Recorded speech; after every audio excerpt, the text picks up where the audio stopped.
Voces del Congreso.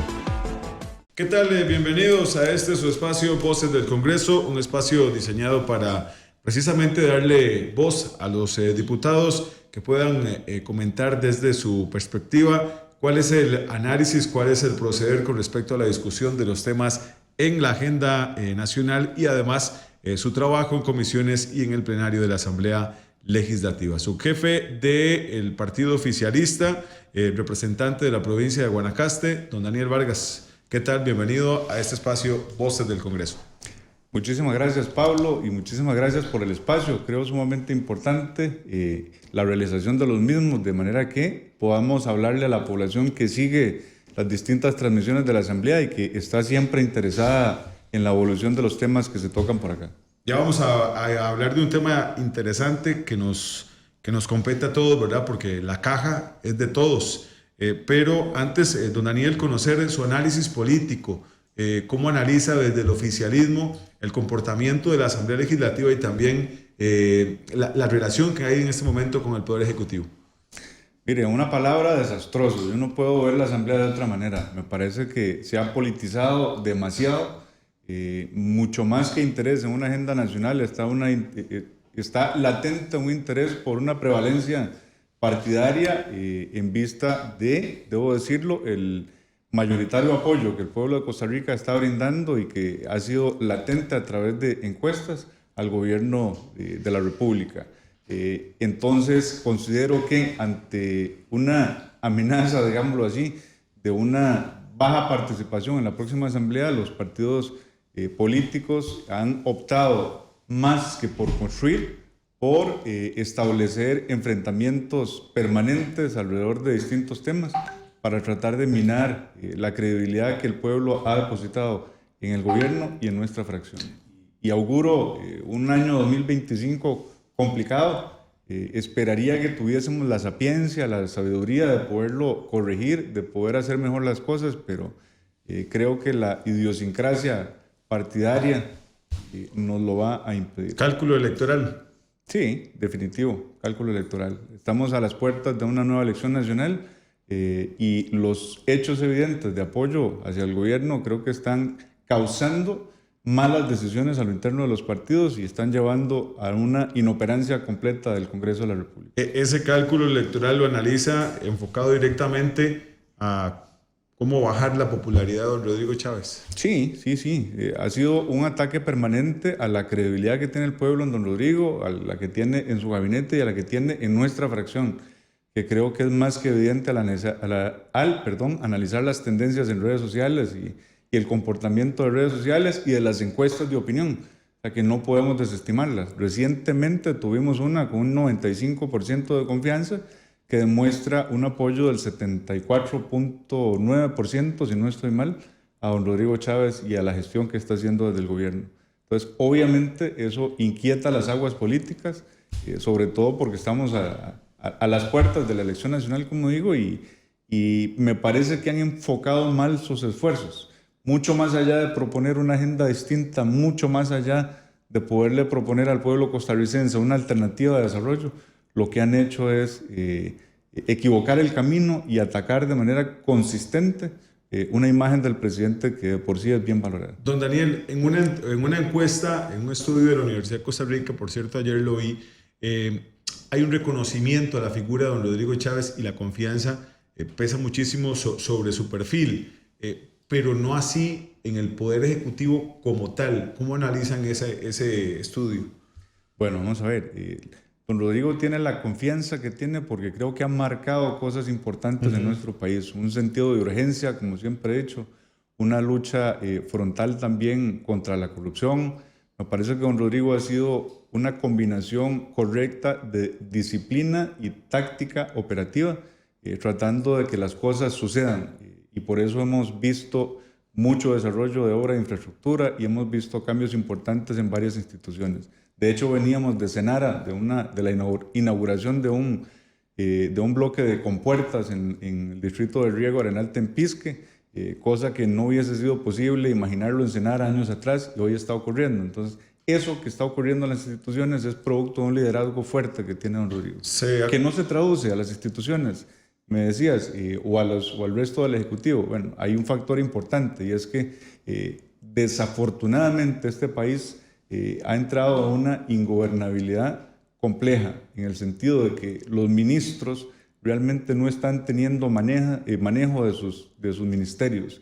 Hay una serie de instituciones, de órganos internos en los distintos ministerios con un poder de independencia de toma de decisiones que limitan la obra de los ministros a la hora de querer conducir. ¿Ha sido difícil comerse la bronca con los mandos medios? Absolutamente, absolutamente. Ha habido una oposición importante a romper un status quo del cual están acostumbrados durante décadas, ¿verdad? Donde las decisiones y de alguna forma el confort de ir haciendo las cosas a un ritmo está presente en las instituciones, y cuando llega un sentido de urgencia y la necesidad de dar cuentas y la necesidad de ejecutar un mayor presupuesto en los años, de hacer obra y de atender mejor, eso causa un resentimiento en esos mandos medios, una pérdida de poder si se quiere, y evidentemente entonces una reacción negativa a la hora de implementar lo que se quiere implementar desde el Ejecutivo. Hoy su análisis es positivo con respecto al gobierno de Rodrigo Chávez. Por supuesto, no podría ser distinto. No podría ser distinto. Hoy tenemos una de las tasas menores de pobreza en nuestro país y de pobreza extrema. Tenemos, si no la mejor, una de las mejores tasas de desempleo, igual una muy buena tasa de ocupación laboral. Han crecido las exportaciones, ha crecido el turismo. La valoración macroeconómica del país es muy positiva desde las calificadoras de riesgo internacional. Entonces, no podemos ignorar ese conjunto de cosas y suscribirnos a puntos particulares que podrían gustarle o no a la oposición, básicamente. Creo que el país es un país mucho mejor en este momento. ¿Cómo analiza, por ejemplo, cómo justificar cuando hay datos que demuestran o evidencian disminución en, por ejemplo, viviendas con respecto al bono, en becas y demás? ¿Qué justificación darle a la ciudadanía? Vamos a ver, otra vez, invertir más no significa lograr mejores resultados. Y eso nosotros hemos estado acostumbrados a medir un gobierno en función de cuánto gasta, y no necesariamente esa es la medición. Yo soy testigo, por ejemplo, allá en Nicoya, mi cantón natal, de muchísimos bonos otorgados a personas que uno dice, ¿por qué se le asigna un bono a esta persona si tiene todo el potencial de hacerlo por sí mismo? ¿Cómo es que el resto de costarricenses estamos pagándole una vivienda a una persona que no la necesita?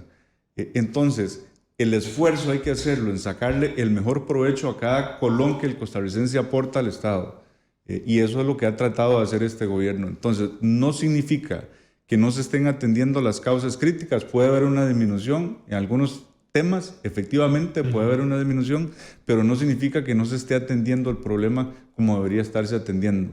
Y prueba de ello, vuelvo y repito, es una disminución en el índice de pobreza, que además mide una serie de indicadores que están correlacionados entre sí. Las becas de Avancemos o las becas en general que se asignan, igualmente ha habido una, ¿cómo llamarlo? Un no me importa de parte de las instituciones a la hora de definir a quién se le asigna y a quién no se le asigna una beca. Y creo que eso no es justo para nadie que está contribuyendo con sus impuestos a mantener privilegios o prebendas a personas que no requieren de ese tipo de ayuda. Lo que tenemos que hacer realmente como un Estado serio y responsable es ayudar particularmente a los casos que realmente lo necesitan. Y en eso me parece que ha estado súper enfocado el IMAS, con una gestión sobresaliente, me parece, y el impacto se ve en los indicadores país. Con respecto al costo de la vida, y le pregunto del gobierno, porque usted es del oficialista, ¿verdad? Y también hay mucha crítica a la oposición, y es importante conocer la posición del oficialismo, la justificación. Costo de la vida, que fue una de las promesas de campaña, y que también hay mucha queja de los costarricenses de que, además de que no hay aumento salarial, ¿verdad? Porque estamos congelados con respecto al tema de la regla fiscal y demás, pero evidentemente hay un costo de la vida que se ha ido traduciendo en estos años, y que per se, o sea, es muy difícil disminuir, porque todo se va encareciendo por costo de producción y demás. Pero ¿cómo justificar ese tema de que percibe el costarricense que hoy el gobierno todavía no ha cumplido esa promesa de bajar el costo de la vida? Bueno, vamos a ver. Igualmente es un indicador que hay que revisar con cuidado. O sea, si el costo de la vida está directamente relacionado con un tema de inflación. Y la inflación ha estado no solamente controlada, sino ha sido negativa en algunos periodos. Entonces, puede ser que en el camino haya una disconformidad con aumento de precios en algunas líneas. Y recientemente mencionemos dos, tomates y papas. Entonces, cuando la gente percibe un precio de un kilo de tomate en 4.500 colones, dice, ¿qué está pasando? O sea, ¿cómo está creciendo? Y todo es más caro, porque hay una percepción que además directa. es temporal, ¿verdad? Pero que es un tema temporal. El tomate, la afectación de lluvias, allá en Guanacaste no llueve nunca, o casi nunca en diciembre, y este año llovió en repetidas ocasiones en diciembre. Comportamiento que se repitió a lo largo del país y que afecta entonces las cosechas que se dan en esa temporada. Por ende, disminuye la oferta, aumenta la demanda y hay un incremento directo en el precio. Entonces, puede ser que algunos artículos dentro de la lista de aquellos que están considerados en la canasta básica tengan un aumento, pero eso no significa, a final de cuentas, un incremento per se en el costo de la vida, porque ese, repito, está muy relacionado con un tema de inflación y la inflación está más que controlada. Imagínense ustedes, por ejemplo, si en este momento el tipo de cambio no tuviese el comportamiento que está teniendo y se hubiese disparado a conforme los partidos políticos han estado demandando hace muchísimo rato, que intervenga el Banco Central para efectos de que el tipo de cambio suba para que dos sectores en particular no sufran, porque de alguna manera hay que reconocer que tienen algún grado de afectación, como es el turismo y las exportaciones. Pero si hubiésemos, como Banco Central, si hubiese tomado la decisión de poder capitalizar más dólares, que de por sí la Reserva Internacional está por los cielos, si hubiese tomado la decisión de comprar más dólares para efectos de incidir en un incremento del tipo de cambio, otro gallo cantaría en este momento de los precios. Allí sí se hubiesen visto afectados, la inflación se hubiese visto afectada y estaríamos con un nivel mucho mayor de gastos con relación a lo que tenemos hoy en día. Pero creo que el Banco Central responsablemente ha dejado que el mercado se regule y tenemos un tipo de cambio estable en un nivel que es lo que debería estar. Entremos al tema de la caja, don Daniel. ¿Cómo analiza la situación de la Caja Costarricense del Seguro Social? Mire, la Caja durante décadas ha sido una institución que necesita atención interna. Han habido múltiples casos dentro de la institución que son requeridos revisar. Y menciono dos en particular, Caja Fisher, por ejemplo, en su momento, y todo el tema de la gerencia de modernización. Señales evidentes de que hay cosas que cuesta gestionar al interno de la institución. Una lista de espera que estaba viendo un documental de 2014 que elaboró la Universidad de Costa Rica, 2014, hace 11 años, y evidencia un comportamiento creciente también en las listas de espera. Con ello quiero decir que no es un tema nuevo dentro de la institución, sino que es un tema recurrente que no ha podido ser controlado, mejorado, atendido adecuadamente a través de décadas. Un tema de endeudamiento del Estado que ha sido creciente y que de esta Asamblea, debo decirlo, de manera irresponsable, se han aprobado una serie de leyes a través del tiempo que han venido a sumarle obligaciones al gobierno de la República y que no le han dado por ningún lado el presupuesto necesario para atender ese tipo de obligaciones. Que se entiende porque son poblaciones que requieren atención, pero la misma Constitución creo que nos obliga a nosotros a no aprobar leyes sin que haya un financiamiento adecuado para poderlas atender. Sin embargo, ese tipo de cosas pasan aquí como Pedro por su casa y nadie le preocupa administrar adecuadamente las obligaciones del Estado, sino que simplemente están adicionándole cosas porque se ve bien políticamente y después deja que alguien más se encargue de ver cómo le paga. Y eso ha hecho que el comportamiento de la deuda del Estado con la Caja crezca porque no crece la capacidad de pago del gobierno. Listas de espera, ya te mencioné la deuda del Estado con la Caja. Te puedo mencionar también recientemente un caso que ha revuelto de alguna forma o que hizo que se creara la dichosa comisión que busca mejorar la Caja, que es el caso Barrenador, que ahorita podemos abordarlo en particular. Sí, claro. Y el tema de médicos especialistas y de infraestructura, etc. Se aduce una inestabilidad administrativa, ya son 3 presidentes ejecutivos en lo que va a la administración Chávez Robles, y además una injerencia política del presidente. ¿Cómo explicar esa situación? En realidad son 4 presidencias ejecutivas.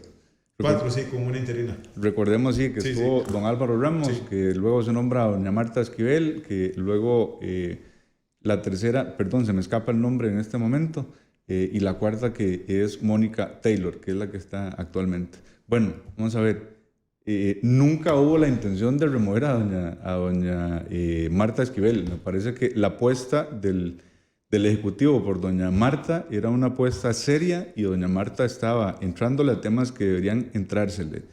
Que no esté doña Marta hoy al frente de la institución y que no esté la junta directiva que estaba acompañándola, no puede achacársele a una responsabilidad del Ejecutivo. Doña Laura Ávila. Doña Laura Ávila, muchas gracias, sí. No puede achacársele a una responsabilidad del Ejecutivo. El Ejecutivo apostó por doña Marta Esquivel y hubiese estado allí durante los 3 años y medio que le tocaba estar. Una vez quedó... Era la camisa número 10. Sí.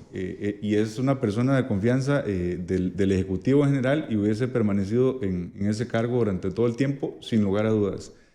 Lo que pasa es que seguramente llegó a incomodar muchas cosas, justo lo que estábamos hablando hace un ratito. Y doña Marta finalmente le cuadran todo este tema del caso Barrenador y la remueven, de lo cual estoy seguro que a futuro saldrá sin ninguna afectación, porque por lo que he logrado estudiar del caso, no hay nada que pueda extrañarnos dentro de una dinámica normal de la institución. ¿Está o no está quebrada la caja? Bueno, vamos a ver, yo creo que hay que hacer una diferencia importante y que a veces los mensajes hay que entenderlos de manera correcta. La caja hoy en día es superavitaria según dice la misma gerencia financiera. Cuando el presidente afirma que la caja está quebrada, por ejemplo, lo hace con base en una proyección actuarial, no lo hace con los datos actuales. ¿Y por qué es importante hacer la diferencia? Porque la proyección actuarial lo que hace es una proyección a N cantidad de años plazo, ¿verdad? Una proyección con una serie de comportamientos de gasto y de ingreso. Y se da cuenta a ese mediano y largo plazo que los gastos van a superar a los ingresos, lo cual significa que en algún momento la caja va a ser insuficiente para poder atender las obligaciones que hoy tiene. Máxime, Pablo, máxime en un comportamiento de inversión de la pirámide poblacional como la que estamos viviendo en este momento. Eso no podemos ignorarlo. Entonces, si usted toma la foto hoy en día, la caja es superavitaria y tiene los ingresos necesarios para poder atender lo que se le demanda. Si proyecta 10 años plazo, la historia cambia. 10, 15 años, el tema de pensiones se va a disparar. Y eso también va a tener repercusión en la caja. Por supuesto, es que no solamente el tema de pensiones, el tema de seguro de salud. Imagínense cuando hayan muchísimos más adultos mayores que jóvenes sosteniendo un aporte constante a la institución. En definitiva, el seguro de salud va a incrementar de manera importante la demanda que tiene. Y de hecho, te voy a decir, parte de los análisis que hace los representantes de la gerencia médica que han venido a tocar el tema de listas de espera en la comisión que investiga la caja, justo tienen que ver con eso, con un incremento considerable en la demanda por un envejecimiento de la población. Hoy tenemos una mayor inversión en educación porque así lo establece la Constitución Política, ¿verdad? Pero en esa inversión de la pirámide, posiblemente dentro de 20, 30 años vamos a tener más adultos mayores que adolescentes o niños en las escuelas. ¿Es necesario hacer una remodificación en ese plan de inversión? Absolutamente. Porque también compete de temas de la caja. Absolutamente, Pablo. Es que, vamos a ver, otra vez, si esta Asamblea Legislativa realmente quisiera comportarse de manera distinta, estaría trabajando sobre proyecciones a futuro y tomando decisiones que no gusten necesariamente en la actualidad, pero que van a darle sostenibilidad al Estado como un todo. Y eso, desafortunadamente, no tenemos esa capacidad en la Asamblea Legislativa presente para poderlo hacer. No la tenemos. Y nos vamos en puras cuestiones de largo plazo, tratando de asustar con temas particulares que deberían preocuparnos, pero que no deberían direccionarnos a tomar decisiones erróneas en el mediano y largo plazo. Listas de espera, don Daniel, hay un dato que indica que estábamos en 800.000 listas de esperas y ya vamos por 1.100.000, 1.200.000. ¿Cómo justificar ese incremento después de que doña Marta Esquivel también anunció un plan para atacar la lista de espera? Bueno, los planes van y están en marcha, pero curiosamente a veces son... No son de la noche a la mañana tampoco. No, y a veces son detenidos inclusive dentro de la misma gente que le toca atender la lista de espera, curiosamente. Hay un gráfico interesante, no lo tengo a mano, pero se puede conseguir. Hay un gráfico interesante donde hay dos fenómenos que ocurren y por eso te los mencioné ahorita. Si uno ve la cantidad de casos en lista de espera, sube. Pero si vos ves... hay una línea de tendencia con relación al tiempo que le toca esperar a las personas. Entonces, ¿se han gestionado mal las listas de espera? Creo que no. Se han dado pasos importantes para efectos de reducirlas, porque se han reducido los tiempos de espera de cada paciente que está haciendo esa lista o que está formando parte de esa lista. Desafortunadamente, la demanda ha crecido más de lo que estábamos esperando. Entonces, sí, efectivamente, hay más gente en la lista, pero a esa misma gente o a esa gente que está en la lista, probablemente en este momento le toca esperar menos de lo que le tocaba esperar a quienes estaban haciéndolo hace un par de años atrás. Entonces, esas diferencias pueden ser sutiles, pero son muy importantes. Que es insuficiente en este momento para reducirla a los niveles que quisiéramos tener, es insuficiente. Y por eso hemos hablado de la necesidad de la caja de abrir el abanico de las posibles estrategias para atender esas listas de espera. Estrategias que pueden ser tiempos extraordinarios del personal, trabajar las salas de cirugía de noche, estrategias de pago por resultados, pero también, ¿por qué no?, alianzas público-privadas. Tercerizar al sector público. Claro, alianzas público-privadas que puedan atender algunas especialidades en particular y tercerizar. Eso no significa privatizar. Y hay que hacer una diferencia. Tercerizar significa que la caja mantenga el control del servicio que presta, pero que lo haga a través de terceros. Meter a otro jugador que sería precisamente el sector privado. Exacto. Y justo pero lo que... ¿quién paga ese costo? ¿La caja? El usuario? ¿Cómo se financiaría, por ejemplo, una atención a través de un tercero? Pero es que vamos a ver, las cooperativas, y ahí nos vamos a meter un poquito en el dichoso caso Barrenador, pero las cooperativas, ¿quiénes la pagan? O sea, las paga la caja a través de las cuotas del seguro de salud, o sea, que pagamos todos los costarricenses cuando somos asalariados. O sea, eso va a un fondo que es de la caja y la caja decide si desarrolla infraestructura interna, si contrata personal o si contrata a una empresa o un grupo de empresas en este caso. Pero en su momento también se ha hablado, por ejemplo, de hospitales privados, por ejemplo, CIMA, Católica y demás, ¿verdad? Aquí no tenemos problemas con patrocinio. Y eso sí implica un pago directo. Ellos no van a entrar en un sistema como el de las cooperativas. Vamos a ver, al final de cuentas no son tan distintos. O sea, a las cooperativas se les contrata o se les paga por un primer nivel de atención. A las clínicas u hospitales privados se les pagará o se les paga por determinado tipo de atención. Al final de cuentas, es lo mismo, es una contratación de servicios, es una tercerización porque no se tiene la capacidad interna instalada para efectos de poderlo prestar. Lo que más le puede interesar al usuario, ¿tendrá que pagar algún costo o es una relación contractual de pago de servicio entre la caja y el hospital privado? Hasta el momento el usuario no ha tenido que erogar ningún costo. O sea, las cooperativas es como ir a un EVAI de la caja, lo atienden sin ninguna diferenciación, excepto que a veces son un poco más eficientes. De los hospitales. Y en el otro tampoco, no han debido pagar nada. Ahora, que ha estado sobre la mesa la posibilidad de un copago, ha estado sobre la mesa analizarlo y tomar una decisión, pero eso no es algo que se haya implementado. El tema de los especialistas médicos también viene a agravar las listas de espera. Se está discutiendo en el plenario precisamente un proyecto para darle la posibilidad de pasarlos a salario global o no, y eso ha ocasionado que muchos se vayan al sector privado. Su posición con respecto a pasarlos al salario global y la situación en general con los especialistas. Mire, yo creo que avanzar en la aprobación de ese proyecto de ley es un acto de irresponsabilidad. Y yo, como se los dije ayer, cuando estaba un grupo de especialistas allí atendiendo la sesión del plenario, los valoro, los quiero, sé que los voy a necesitar, sobre todo porque ya uno va llegando a una edad donde probablemente donde el servicio de salud que requiere se aumenta. Pero no podemos ser irresponsables en el pensamiento Estado que debemos tener nosotros como diputados de la República, aprobando una modificación a una ley que ha funcionado bien, que es la Ley de Empleo Público. Esa ley ha venido junto con la ley de fortalecimiento de las finanzas públicas a contener un comportamiento desmesurado de gasto que traía el Estado, que traía el gobierno. Esas dos leyes en conjunto han contenido ese comportamiento y han hecho que hayamos pasado de una relación de deuda-PIB al recibir este gobierno de un 67% más o menos a casi un 60% en este momento, y que podría entonces liberar la aplicación de la regla fiscal para muchas instituciones. Si abrimos ese portillo con los especialistas médicos, créalo, júrelo, fírmelo, vendrán otra serie de gremios en igualdad de condiciones, en igualdad de derechos también, a pedir que se les aplique la misma regla. Y le hablo, por ejemplo, de las enfermeras, como mencionaba ayer. Las enfermeras, que son un pilar fundamental en la atención de los pacientes. Un pilar, son las que están de manera permanente al lado del paciente cuando está internado, por ejemplo. Entonces, si hay una diferencia entre el salario global de las enfermeras y aquello que están percibiendo los que vienen trabajando en el régimen normal, ¿cómo vamos a decirle después que no? ¿Cómo vamos a decirle después, cuando venga el dichoso proyecto de Gilbert Jiménez, que también quiere excluir de esa aplicación a los policías? ¿Cómo le vamos a decir que no si ellos están jugándose la vida en la calle?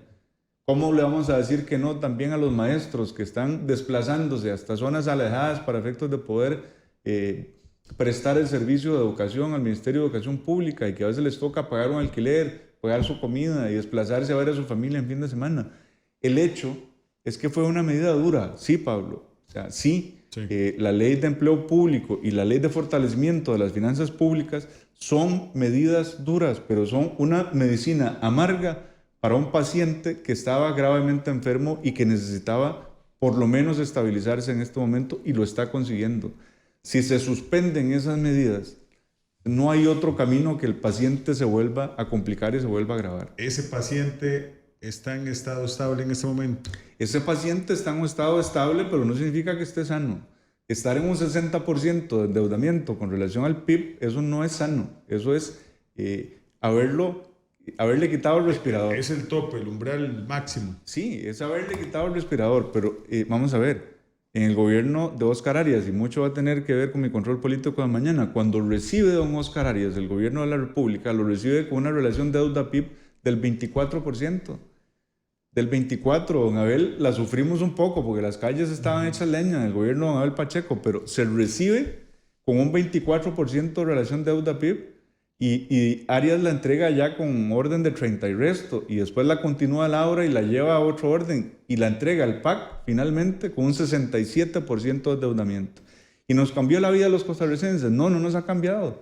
Todo se ha ido en gastos habituales a los que se han acostumbrado o nos hemos acostumbrado todos los costarricenses, sin tener un impacto importante sobre el financiamiento que se ha percibido a lo largo de estos años. Más que la complejidad que significa estar pagando casi creo que se va como el 40% del presupuesto nacional pagando intereses. Es una barbaridad.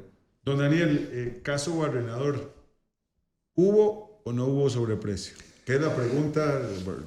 Mire, dígamelo usted. Y vamos a ponerlo en perspectiva. En resumen, lo que se venía pagando a las cooperativas era alrededor de 30,000 millones de colones. De 30,000 millones de colones. Cooperativas que prestaban un servicio similar al que prestan los EBAIS en este momento, que atienden 44 horas a la semana, no 48. Y que si se incapacitan 10, entonces el nivel de servicio se reduce considerablemente. En esta contratación se adicionan servicios prestados a los pacientes en las cooperativas, número 1. Número 2, se pasa de 44 horas a 48. O sea, la tasa de producción que se va a tener por centro de trabajo va a ser mayor. Entonces, eso significa un mejor nivel de atención a los pacientes.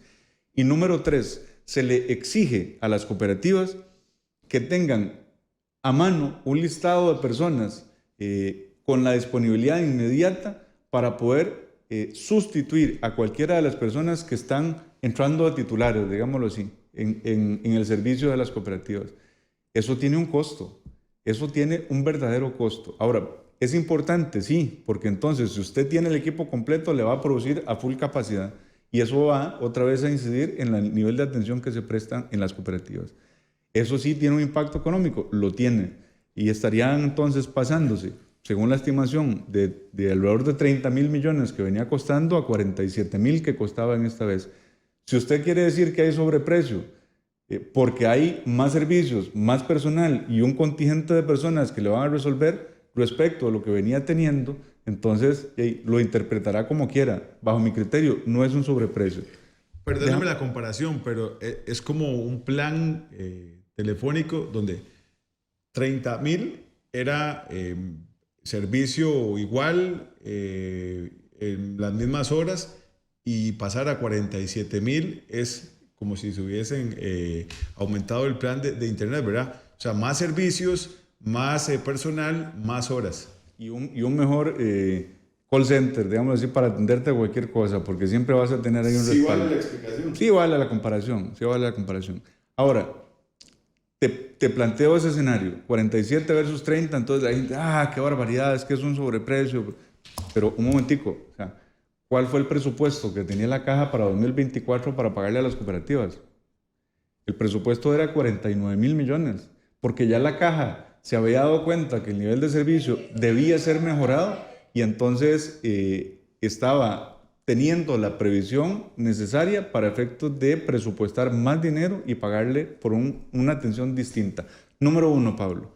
Entonces ya era de conocimiento interno, aprobado por todo el mundo, un presupuesto que consideraba 49.000 millones y que al final estaba alcanzando los 47. Número dos, y muchísimo, muy importante. En el 2020, la caja hace una proyección interna de lo que costaría prestar esos servicios internamente de la institución, ¿verdad? O sea, tener la edificación, tener los equipos, tener el personal. Y adivine cuál es el dato para 2024. El dato para 2024 son 65.000 millones. Entonces, ¿sobreprecio con relación a qué? ¿Y cuál es la alternativa que se está planteando de parte de esta bendita comisión? Además de señalar, ¿cuál es la alternativa? No existe una alternativa. No existe. Y además, en la primera de las audiencias, Álvaro Ramos, que estuvo ahí, dijo, no, siendo presidente de la institución y conociéndola, no hay capacidad interna para hacerlo dentro de la institución, sino es hasta dentro de 6 u 8 años si comienzan a establecerse medidas desde ya. Entonces no hay alternativa y estamos poniendo en riesgo a 685.000 personas, 586.000 personas, perdón, es el dato, de limitarles un acceso a la salud en este momento. Entonces, si usted me dice, sobreprecio con relación a lo que venían costando las cooperativas, muy relativo, si es un precio mayor el que se paga, pero por un servicio distinto. Sobreprecio con relación a lo que costaría prestar el servicio dentro de la institución, absolutamente no. O sea, si se interioriza la atención que hoy en día están prestando las cooperativas, le costaría a la caja 18.000 millones de colones más al año.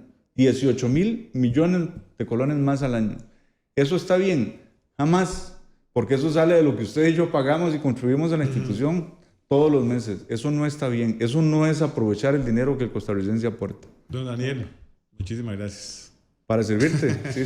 Llegamos al final. Gracias, muy amable. Y por supuesto, que la invitación porque hay muchísimos temas que es necesario conocer la posición desde el gobierno. Encantado. Aquí estamos para servir. Daniel Vargas en Voces del Congreso. Voces del Congreso.